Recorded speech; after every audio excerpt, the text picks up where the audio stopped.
Hello and welcome to our Freebie Friday video. It's Shade here.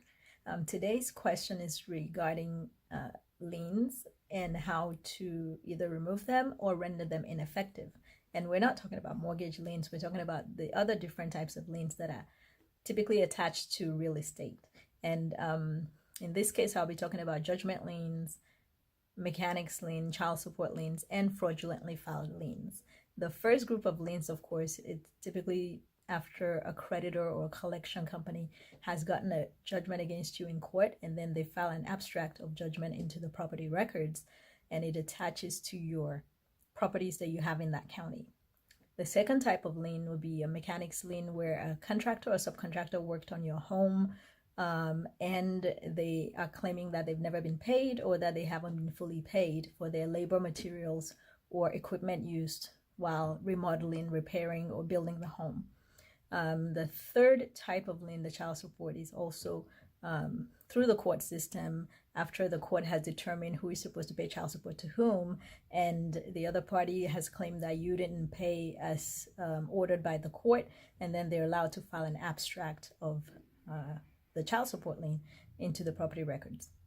The last type of lien that I'm going over today is the fraudulent lien, which could be any of the other ones that I mentioned, or most of the time it's typically a family member filing something into the property records claiming that they own that property as well, or that they own some interest in the property, probably because you inherited it from an ancestor with that other person, but for whatever reason they believe that they have ownership of it as well, ownership interest in it as well. So we'll go through all these ones, but just to summarize, the process is pretty similar when you're challenging the liens, especially if the property is your homestead. So in this case, I would assume that that piece of property is your homestead, which typically means that you reside there or you intend to reside there more than half of the year.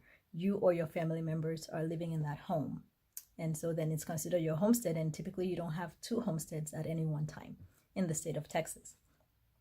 So in that case, what you want to do to render such a lien ineffective, potentially, is to file a contradicting affidavit of your own stating that you do not owe the monies mentioned in that lien, or that somehow there's something wrong with the technical filing, the paperwork itself.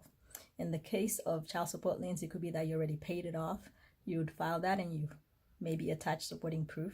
The other thing is, in the case of mechanics lien, it could be that the mechanics lien person, the contractor, did not attach a signed contract, or there is no contract at all that they could show as part of their lien filing. And so you would file your own contradicting affidavit, which is sworn to, stating that you either never did work with that contractor, or you already paid them off, or that there was no contract at all. And so there's a technical problem with the filing itself. And then in case of judgment liens, similar process. What you do want to do, though, ultimately, if you're trying to sell the property and you want the lien removed, you would want to contact that other party first at all times before you do anything, to give them a chance to remove the lien voluntarily. If they refuse to do that, that's when you file your contradicting affidavit into the property records, the same place where they filed the lien. And if that still doesn't work, when you're starting to do a sale on the property, most of the buyers would not feel comfortable, even though you have your contradicting affidavit there. They might still worry that the lien is still going to come back to haunt them, so that they have to pay it off. And if it's a title company involved, the same thing. They typically prefer that the lien is completely removed.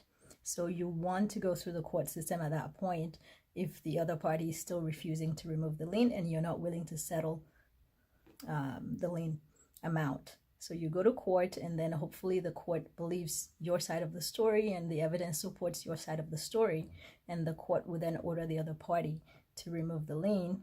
And if you couldn't find them, then you still have an order in your hand. It's effective immediately. You don't have to wait the normal 30-day period that most people wait to be able to allow the order to be appealable.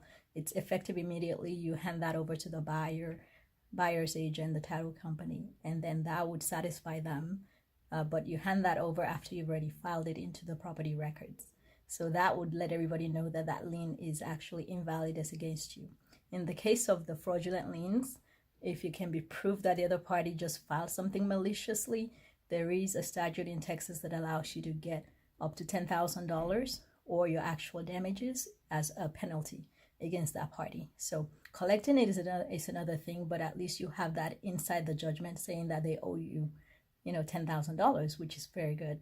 And so I hope this video has been helpful to you. If you have any specific questions about the different types of liens, feel free to drop me a message and I'll be happy to address that or talk to you directly.